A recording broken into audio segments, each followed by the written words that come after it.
దేవుని మనసే ఇది తెలుసా? దేవుని మనసే ఇది తెలుసా? దేవుని మనసే ఇది తెలుసా?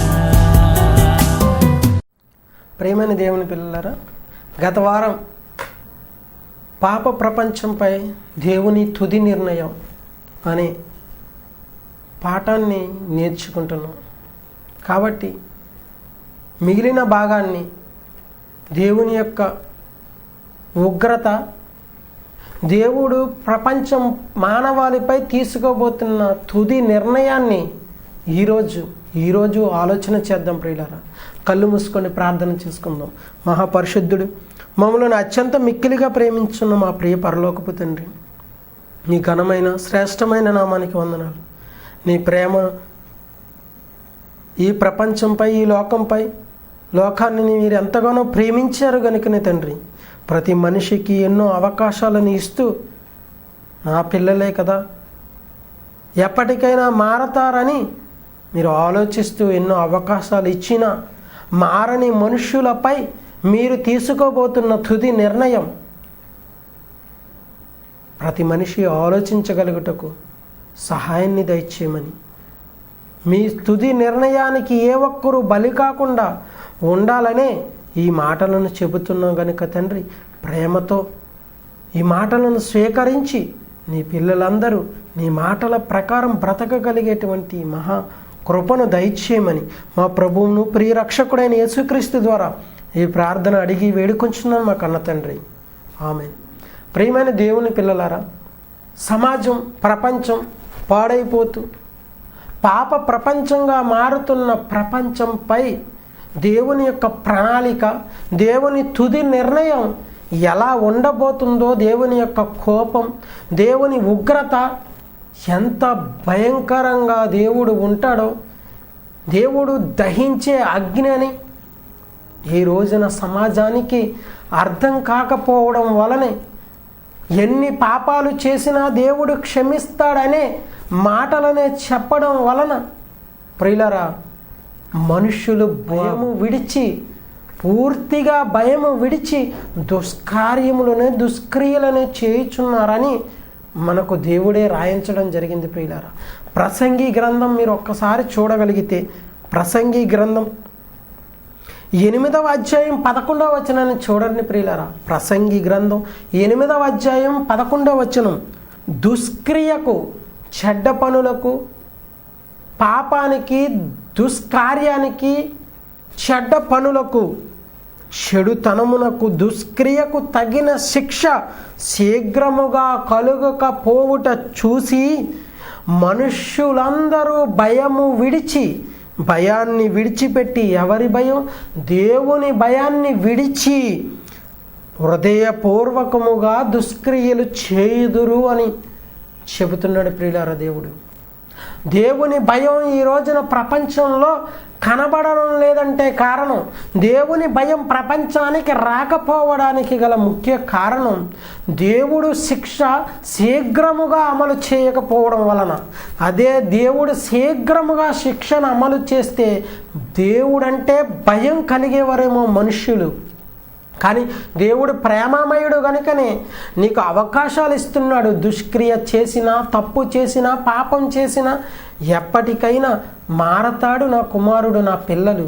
మారి నేను కోరుకున్న కలలు కన్న ప్రపంచాన్ని, సామ్రాజ్యాన్ని నా పిల్లలే సృష్టిస్తారని దేవుడు ఆలోచిస్తుంటే మనుషులు పూర్తిగా దేవుని భయాన్ని విడిచి దుష్క్రియలు, చెడు పనులు, చెడ్డ కార్యములు చేసేవారిగా హృదయపూర్వకంగా చేయుదురు అని మనం చూస్తున్నాం ప్రియులారా బైబిల్లో నుండి. ఈ రోజున మనిషి దేవుని సన్నిధిని వనకడం లేదు. ప్రకృతినే, సముద్ర పొంగునే అణిచినటువంటి దేవుడు నీ పొగరును అణచడం ఆయనకి ఏం పెద్ద కష్టమైన పని కాదు. ఆఫ్టర్ ఆల్ మనిషి దేవునికి ఎదురు తిరగడానికి ఏముంది మనిషి చెప్పండి? ఎన్ని గుండెలు మనిషి దేవునికి ఎదురు తిరగడానికి? ఆఫ్టర్ ఆల్ 60 కేజీలు 6 అడుగుల ఎత్తు, అంతేనా మనిషి ఆకారం, మనిషి శక్తి, 60 కేజీలు 6 అడుగుల ఎత్తు.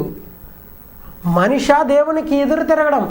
ఏటికి ఎదురు తిరిగినా ఎదురీదినా పర్వాలేదు, కానీ దేవునికి ఎదురు తిరగడానికి మనిషికి ఎక్కడిది ధైర్యం? మనిషికి ఎన్ని గుండెలు? ఆలోచించండి ప్రియులారా. దేవుడంటే ప్రతి మనిషి వణికిపోవాలి, భయపడాలి అని మనకు అర్థమవుతుంది గత వారం పాఠంలో. ఇక భయముతో వణికి భూమి మీద బ్రతకాలి దేవుడంటే అని అర్థమైంది. అలా భయపడని వానిపై, దేవుని భయం విడిచిపెట్టిన మనుషులపై, ప్రపంచంపై దేవుడు తీసుకోబోతున్న తుది నిర్ణయం మనకు అర్థం కావాలి ప్రియులారా. అది కూడా అర్థమైతే దేవుని తుది నిర్ణయానికి ఏ మనిషి వెళ్ళకూడదని ఆలోచన ప్రతి వాని మనస్సులో మెదులుతుంది. బండ వంటి మనసు మారి దేవుని కోసం బ్రతకాలన్న ఆలోచన హృదయంలో మెదులుతుంది ప్రియులారా.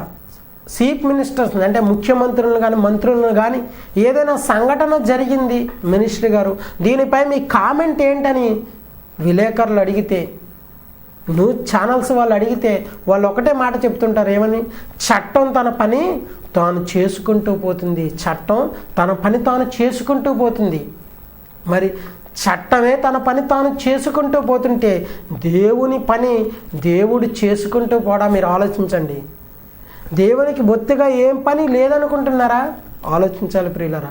దేవుడు కూడా తన పని తాను చేసుకుంటూ వెళ్ళిపోతాడు. ఎలాంటి పనిని, ఎలాంటి నిర్ణయాన్ని తీసుకుంటున్నాడో పాపపు ప్రపంచంపై, మారని ప్రపంచంపై, దేవుడంటే భయం లేని ప్రపంచ మానవాళిపై దేవుడు తీసుకోబోతున్న నిర్ణయాన్ని మనం ఆలోచించగలిగితే చాలా భయంకరంగా ఉంటుంది ప్రియులారా ఆయన నిర్ణయం. కీర్తనల గ్రంథం 7వ అధ్యాయం 11వ వచనం నుండి 13వ వచనం వరకు చూడాలి ప్రియులారా. దేవుడు తీసుకోబోతున్న తుది నిర్ణయం ఏంటో మనకు బాగా అర్థం కావాలి. దేవుని భయం లేక తిరుగుతున్న ప్రతి మనుష్యులకు, ప్రతి వానికి ఈ దేవుని నిర్ణయం అర్థమైతే, దేవుని నిర్ణయాన్ని ఆలోచిస్తే ఒక్కసారి ఈ కీర్తనల గ్రంథం 7వ అధ్యాయం 11 నుండి 13 వచనాలను ఆలోచిస్తే నా తర్వాతైనా మనిషి మారే అవకాశం ఉందని మేము భావిస్తున్నాం ప్రియులారా. చదవండి. న్యాయమును బట్టి దేవుడు తీర్పు తీర్చును. అన్యాయ పక్షముగా దేవుడు తీర్పు తీర్చేవాడు కాదు. మన సమాజంలో జరుగుతున్నట్టుగా న్యాయమును బట్టి తీర్పు తీర్చేవాడు దేవుడు ప్రతిదినము కోపపడువాడు. ఆయన ప్రతిదినము కోపపడు దేవుడు అంట. కోపపడు దేవుడు. ఇన్నాళ్ళు ఎలా చదివాం మనం బైబిల్ని, ఎలా ఆలోచించాం దేవుని యొక్క క్యారెక్టర్, ఆయన లక్షణం, ఆయన స్వభావం. ఎప్పుడు ప్రేమమయుడే, మనం ఎన్ని తప్పులు చేసినా క్షమించేవాడే అని, ఎప్పుడు ఆశీర్వదించేవాడే, ఎప్పుడు దీవించేవాడే, ఎప్పుడు మనకు సహాయం చేసేవాడే అని ఆలోచించాం. అన్నిటితో పాటు ప్రతిదినము కోపపడు దేవుడు. ఎందుకు? మారని వారి విషయంలో ప్రతిదినము కోపపడే దేవుడైన ప్రతిదినము కోపపడతాడు. ప్రతిదినము కోపపడి దినదినము కోపం పడిన తర్వాత, కోపము తారాస్థాయికి చేరిన తరువాత దేవుని ఉగ్రత, దేవుని కోపం ఎలా ఉంటుందో చెబుతున్నాడు చూడండి కింద వచనాల్లో. ఆయన ప్రతిదినము కోపపడతాడు. ఎవరిని బట్టి? దేవుని కోసం బ్రతకని వారిని గురించి, దేవుని అంటే భయం లేని మనుషులను గురించి, పాప ప్రపంచంపై ఏ విధమైన నిర్ణయం తీసుకోవాలని ప్రతిదినము కోపపడిన తరువాత చేసే పని ఏంటో తెలుసా? ఒకడును మల్లని ఎడల, ఒకడును మారకపోతే, ఇలా దినదినము కోపాగ్నికి దేవుణ్ణి గురి చేస్తూ దేవుని కోపాన్ని తారాస్థాయికి మనిషి తీసుకొని వెళితే, అలా ఒకడును మల్లకుండా అంటే మారకుండా, మల్లని ఎడల, దేవుని వైపు మల్లని ఎడల, ఒకడును మల్లని ఎడల ఆయన తన ఖడ్గమును పదును పెట్టును, తన విల్లు ఎక్కువ పెట్టి దానిని సిద్ధపరిచి ఉన్నాడు. వాని కొరకు, మారని వాని కొరకు మరణ సాధనములను సిద్ధపరచి ఉన్నాడు. మరణ సాధనములు, మరణ ఆయుధములు తయారు చేస్తున్నాడు, సిద్ధపరుస్తున్నాడు. దేవుడు ఆశీర్వాదాలు ఇస్తాడు, రైటే. ఆశీర్వాదాలు ఇచ్చే దేవుడే ఆయుధాలను కూడా పంపిస్తున్నాడు. మనకు ఆ సంగతి అర్థం కావడం లేదు. ఎల్లప్పుడూ దేవుని ఆశీర్వాదం కోసమే ఎదురు చూస్తే అప్పుడప్పుడు ఆయుధాలు కూడా పడతాయి మీద. దేవుని ఆశీర్వాదాల కోసమే ఎదురు చూస్తుంటే దేవుని అంటే భయం లేకుండా, దేవుని అంటే భయాన్ని విడిచి, దేవుడు ఎప్పుడు నాకు మేలు చేసేవాడే తప్ప కీడు చేసేవాడు అసలు దేవుడే కాదు, కీడు చేసేవాడు దేవుడు కాదని అనుకునే మనుష్యులకు దేవుడు తీసుకోబోయే తుది నిర్ణయం ఎలా ఉంటుందో తెలుసా? మారణాయుధాలను సిద్ధపరుస్తున్నాడు. మరణ సాధనములు ఏంటి? మనమైతే మనుషులుగా ఎవరైనా చంపడానికి కత్తులను, బాంబులను లేదా గన్స్, తుపాకీని ఉపయోగిస్తున్నాం. కానీ దేవుని మారణాయుధాలు ఎంత భయంకరంగా ఉంటాయో తెలుసా? ఒకరిద్దరితో ఆయన తృప్తి పడేవాడు కాదు. మారని ప్రపంచాన్నంతటిని ఒక్క క్షణంలో లేపేయడానికి, అంతము చేయడానికి, ఆయన సన్నిధిని వారి అంతము రావటానికి ఎటువంటి ఆయుధాలను ఉపయోగిస్తాడో తెలుసా? ప్రకృతినే ఆయుధాలుగా, ఒక తుఫానును, ఒక భూకంపాన్ని, ఒక ప్రళయాన్ని, జలప్రళయాన్ని సృష్టించి మనుషులందరినీ సమూల నాశనము చేసే తుది నిర్ణయంలోనికి దేవుడు వెళ్ళిపోతున్నాడు. వెళ్ళిపోయే విధంగా మనుషులు ఈ భూమి మీద బ్రతుకుతున్నారు ప్రియులారా.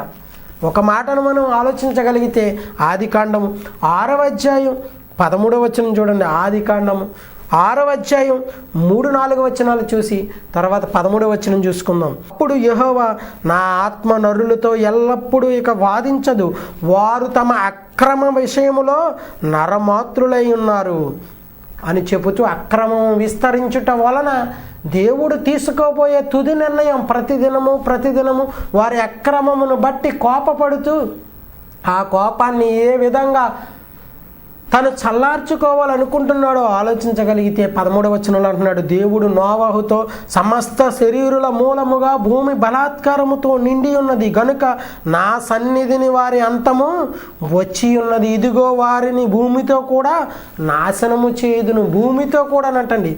భూమి ఏ తప్పు చేయకపోయినా తప్పు చేసిన మనుష్యుల వలన భూమిని కూడా నాశనం చేస్తున్నాడు. ఒక భూకంపము ద్వారా అనేక లక్షల మందిని అంతము చేస్తున్నాడు. ఆయన సన్నిధిని వారి అంతం వచ్చింది.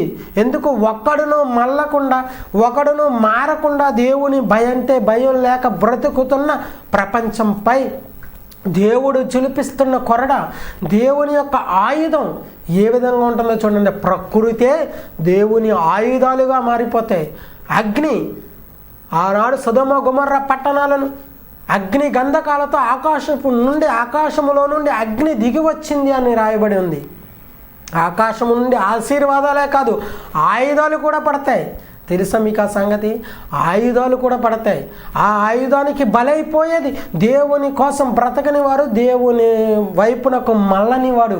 ఒకడును మారని ఎడల, మల్లని ఎడల ఆయన తన ఖడ్గాన్ని పదును పెడుతున్నాడు. ఆయన మరణ ఆయుధాలను, మరణ సాధనలను సిద్ధం చేస్తున్నాడు లేపేయటానికి.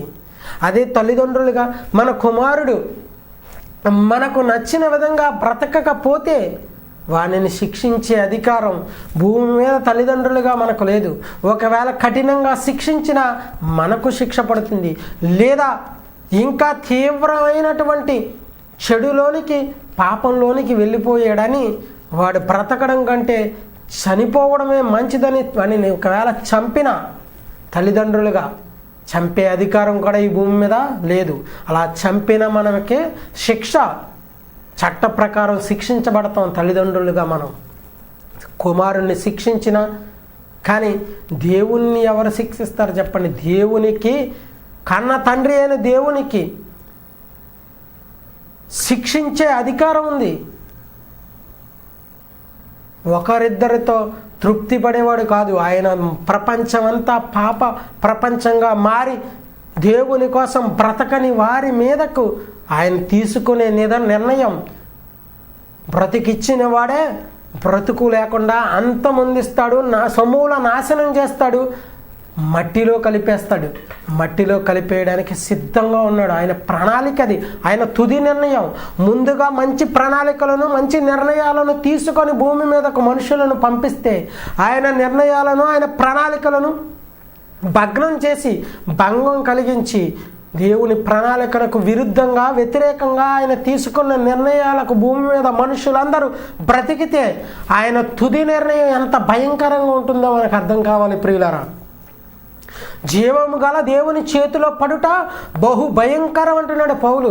అపోస్తలుడైన పౌలు హెబ్రీయులకు రాసిన పత్రిక 10వ అధ్యాయం 31వ వచనంలో జీవము కలిగినటువంటి దేవుని చేతిలో పడితే వాని బ్రతుకు బహు భయంకరంగా మారిపోతుంది పరిస్థితి అని చెబుతున్నాడు ప్రియులారా. ఇటువంటి మారణాయుధాలను సిద్ధం చేసి దేవుని సన్నిధిని వనకని వానికి, దేవుడంటే భయం లేని వానికి పట్ల దేవుడు తీసుకోబోయే నిర్ణయం, లక్షలలో ఒకరిద్దరిని చంపితేనే తల్లిదండ్రులుగా భూమి మీద తమ కుమారులు వ్యర్థంగా పాడైపోతున్నారని చంపితే శిక్ష ఉంటుంది, శిక్ష పడుతుంది. కానీ దేవునిని శిక్షించేవారు ఎవరు భూమి మీద? దేవుని శిక్షించే అధికారం, దేవుని అడిగే అవకాశం ఏ మనిషికి లేదు. కాబట్టి దేవుడు తీసుకోబోయే నిర్ణయం ఎలా ఉండబోతుందో మనం ఆలోచించగలిగితే చివరిగా 2 మాటలను చూసుకొని ముగించుకుందాం ప్రియులారా. కొరింథీయులకు రాసిన మొదటి పత్రిక 10వ అధ్యాయం 5వ వచనం నుండి, అయితే వారిలో ఎక్కువ మంది దేవునికి ఇష్టలుగా ఉండకపోయిరి గనుక అరణ్యములో సంహరింపబడిరి. ఇశ్రాయేలీలు దేవుని పిల్లలు, దేవుని పిల్లలే దేవునికి ఇష్టలుగా ఉండకపోతే దేవుడు అరణ్యంలోనే వారిని, ఎక్కువ మందిని, దేవునికి ఇష్టలుగా లేని వారిని అంతమొందించాడు, సంహరించాడు అరణ్యంలోనే. ఇంకా ఆలోచించగలిగితే 8-9 వచనాలు చూడండి. మరియు వారి వలె మనము వ్యభిచరింపక యుందుము, వారిలో కొందరు వ్యభిచరించి నందున ఒక్క దినముననే 23,000 మంది కూలిరి. 23,000 మంది ఒక్క దినమే, వేలు కాదండి, లక్షలు. ఆయన తలుచుకుంటే ఆయన మనుషులను నాశనం చేయాలంటే, సమూల నాశనం చేయాలంటే ఒక జలప్రలయం, ఒక తుఫాను, ఒక భూకంపము ద్వారా లక్షల మందినే లేపేయగలడు, లక్షల మందినే అంతమొందించగలడు, సమూల నాశనము చేయగలడు. వారితో పాటుగా భూమిని, వారితో పాటుగా ప్రకృతిని కూడా నాశనం చేయగలడు. వారి అక్రమం వలన, మనుషులు చేసిన పాపం వలన భూమి కూడా బలాత్కారముతో నిండి ఉన్నది. అందుకే వారిని భూమితో సహా నాశనము చేస్తాను, నా సన్నిధిని వారి అంతము వచ్చి ఉన్నది అన్నాడు ప్రియులారా దేవుడు.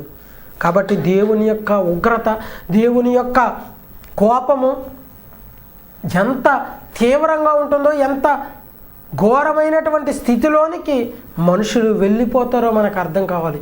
పాపపు ప్రపంచంపై దేవుని ప్రణాళిక, దేవుడు తీసుకోబోయే తుది నిర్ణయం ఇది. దేవుడంటే భయము లేని వారికి, దేవుని కోసం ఆలోచించని వారికి, దేవుని కోసం బ్రతకక ఈ భూమి మీద బ్రతుకుతున్న ఎవరికైనా చిట్ట చివరగా జరిగే పరిస్థితి ఇది ప్రియులారా. ఒక్క దినముననే లక్షలు, కోట్లు, లక్షల మందిని లేపేయగలడు దేవుడు, సమూల నాశనం చేయగలడు. అంత సర్వశక్తివంతుడైన దేవుని ఉగ్రతకు, భయంకరమైన దేవుని ఉగ్రతకు చోటివ్వకండి ప్రియులారా. చివరిగా ఒక వచనాన్ని చూసి ముగించుకుందాం. యెహెజ్కేలు గ్రంథం 15వ అధ్యాయం 7వ వచనాన్ని చూడండి ప్రియులారా. నేను వారి మీద కఠిన దృష్టి నిలుపుదును. కఠినమైన నిర్ణయం ఇది, ఇక తిరుగులేదు దానికి. దేవుడు తీసుకుపోయే తుది నిర్ణయం అది ఎలా ఉంటుందో తెలుసా? కఠినమైనదిగా ఉంటుంది, అది మారదిక. కఠినమైన దృష్టి నిలుపుదును. వారు అగ్నిని తప్పించుకొనినా, ఒకవేళ అగ్నిని తప్పించుకున్నా అగ్నియే వారిని దహించును, అగ్నియే వారిని దహించును. వారి ఎడల నేను కఠిన దృష్టి గలవాడని ఉండగా నేనే దేవుడునని మీరు తెలుసుకొందురు. వారు నా విషయమై విశ్వాసఘాతకులైరి గనుక నేను దేశమును పాడు చేయుదును. దేశమనగా మనుషులందరినీ పాడు చేయుదును, నాశనము చేయుదును. వారిపై కఠిన నిర్ణయాన్ని తీసుకుంటాను. ప్రతిదినము ఒక్కడును మారతాడేమో అని నేను చూస్తున్నా. నా కోపాగ్ని నా కోపాన్ని గుర్తించైనా మారతారని ఎదురు చూసిన నా ఎదురు చూపులలో వారు మారలేదు గనుక మారని వాడిని, మల్లని వాడిని పై నేను తీసుకోబోయే నిర్ణయం కఠినమైన నిర్ణయం, కఠిన దృష్టి, కఠినంగా నిర్ణయం తీసుకుంటాను. అదే నా తుది నిర్ణయం, ఇదే నా తుది నిర్ణయం అని దేవుడు చెబుతున్నాడు ప్రియులారా. దేవుడు చెప్పిన మాటలు ఇవి, మా మాటలు, మా సొంత మాటలు కావు ప్రియులారా. ప్రపంచాన్ని ప్రేమించి ప్రపంచంలో ఉన్న పిల్లలందరూ దేవుని పిల్లలే గనక దేవుని పిల్లలను దేవుడే ప్రేమించి దేవుడే రాసి ఇచ్చిన అమూల్యమైన, అతి ప్రాముఖ్యమైన, మానవ బ్రతుకులకు అవసరమైన, మనిషి ఏ విధంగా బ్రతకాలో తెలియజేసే మహాజ్ఞాన గ్రంథమే మనం చేపట్టిన బైబుల్. క్రైస్తవ సోదరులారా, ఇంత మహాజ్ఞాన గ్రంథమైన బైబుల్ను కలిగిన మనం ప్రపంచాన్ని మార్చే మహావీరులుగా, యోధులుగా ఈ భూమి మీద బ్రతకాలి. తప్పు చేయకపోయినా క్రీస్తు ఏ విధంగా అయితే దేవుని యందు భయభక్తులు కలిగి బ్రతికాడో అలా బ్రతకాలని ప్రతి మనిషికి చెప్పే వారిగా, బోధకులుగా మనం ఉండాలి ప్రియులరా. సమాజాన్ని మార్చే స్థితిలో క్రైస్తవుడు మారాలి, క్రైస్తవుడు ఉండాలి. ఎప్పుడు ఆశీర్వాదాలు, ఎప్పుడు ప్రేమే.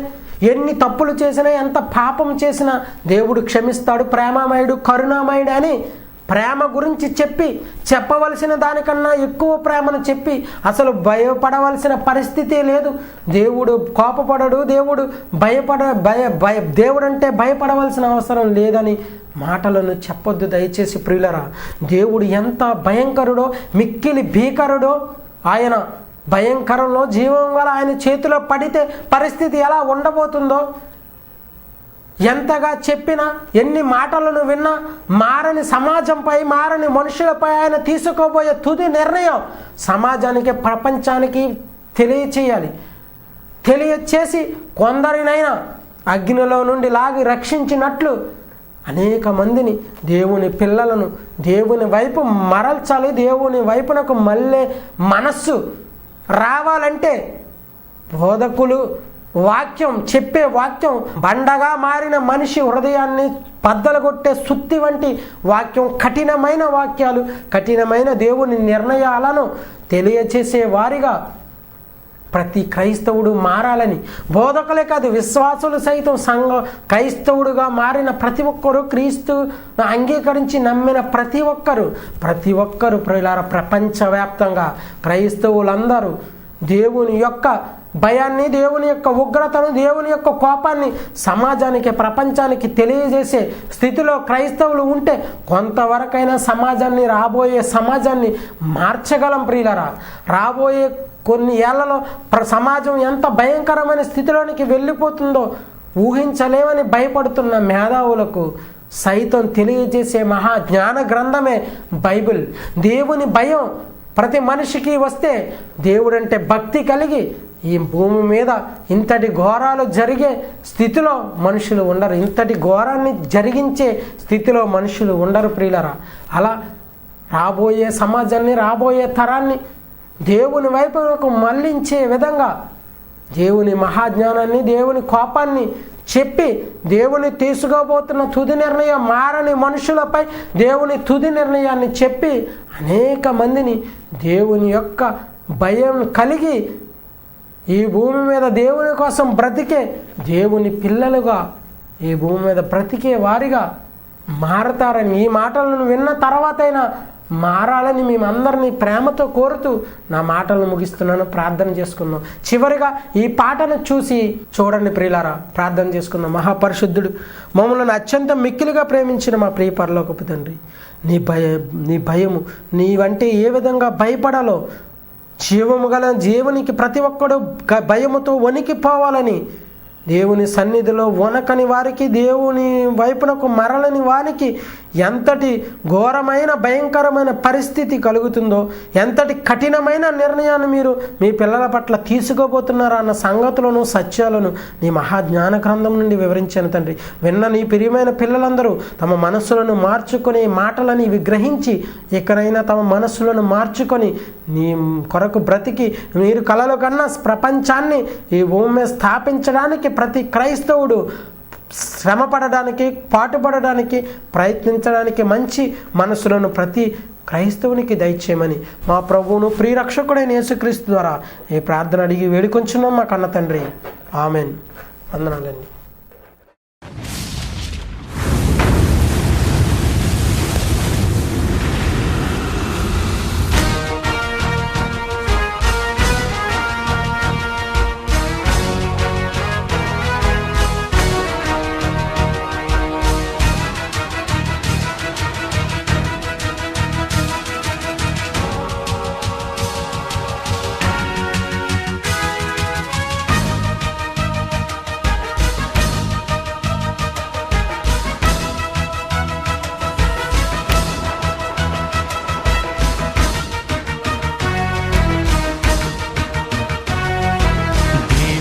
భయపడని వారికి చివరి ఘడియ ఇదే.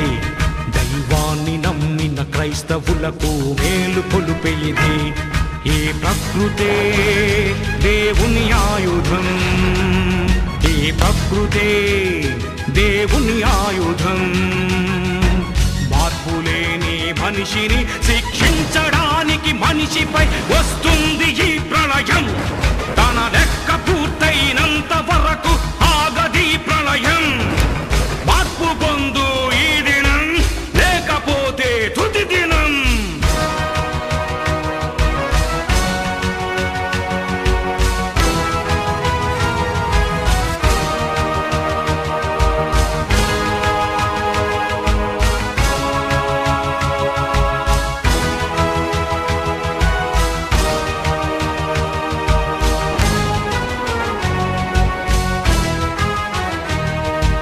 నీతిమంతులు లేకపోతే, పాపులందరూ పెరిగిపోతే ఎంతకాలం మనిషిని భూమిపై ఉంచాలిరా?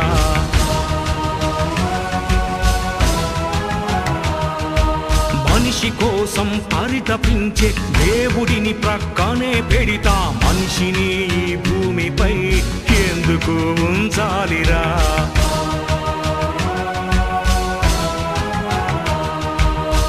నీరు గాలి నింగి నేల సారం అనుభవిస్తూ సృష్టికర్తను ధిక్కరిస్తే ప్రకృతే గర్జించదా? ప్రకృతే కన్నెర్ర చేసిందా? పరమాత్ముడే ఉగ్రుడైనాడా?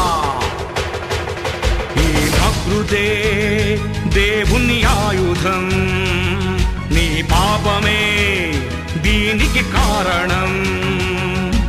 మార్పులేని మనిషిని శిక్షించడానికి మనిషిపై వస్తుంది ఈ ప్రళయం.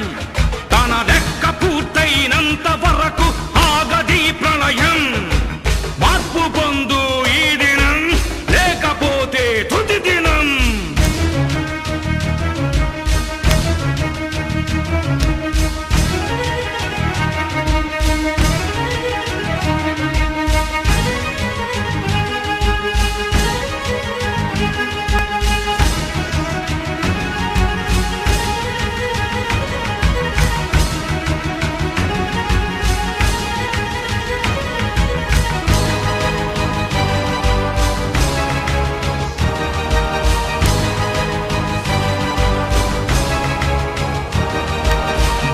మనిషిని చంపుతుంటే, ఉగ్రవాదం పెరుగుతుంటే, నరుడు మృగముగా మారితే ఎందుకు ఉంచాలిరా?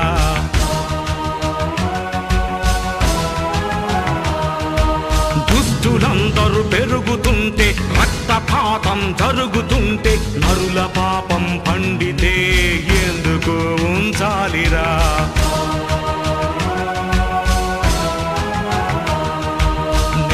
నాదని నింగినాదని దేవుడంటే లెక్కలేదని సృష్టికర్తను ధిక్కరిస్తే ప్రకృతే గర్జించదా? పెనుగాలి నాపే దమ్ము లేదు మనుషులెవ్వరికి, జల ప్రళయమాపే దమ్ము లేదధికారులెవ్వరికి. ఈ ప్రకృతే దేవుని ఆయుధం. నీ పాపమే దీనికి కారణం. మార్పులేని మనిషిని శిక్షించడానికి మనిషిపై వస్తుంది ఈ ప్రళయం. తన లెక్క పూర్తయినంత వరకు ఆగది ప్రళయం. ఇదే తుది దినం.